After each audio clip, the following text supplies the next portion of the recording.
Good afternoon, colleagues. My name is Vusi Mthombeni. The title of my research says Evaluating Perception of Co-Management on Small-Scale Fisheries in the Wild Coast of South Africa.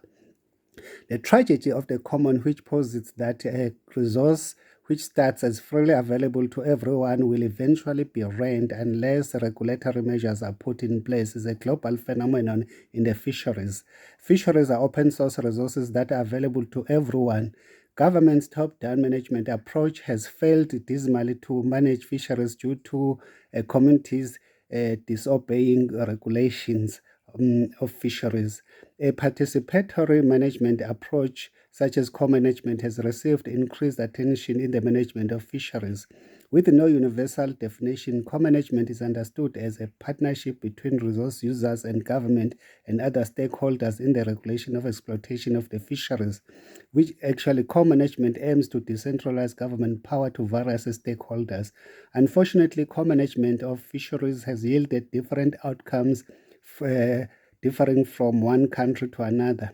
The present research was undertaken to evaluate the stakeholders' perception on the co-management of small-scale fisheries on the Wild Coast in South Africa to assist in the improvement of the management of the resources.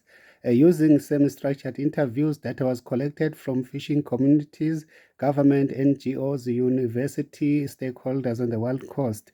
And we used a thematic analysis which indicated that the stakeholders were viewing co-management as an important tool to give them fishing right.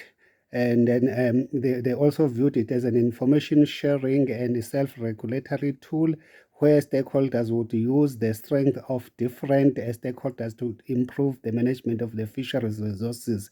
Communities and their traditional authorities were perceived capable of managing their resources against poaching, and then they expressed the need to be empowered and incentivized to use traditional system to enforce the law.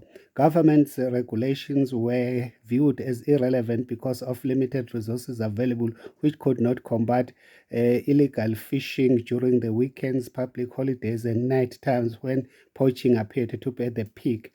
These findings are crucial to inform decision in policy making and will have a far-reaching end to improve the management of fisheries on the Wild Coast. Thank you.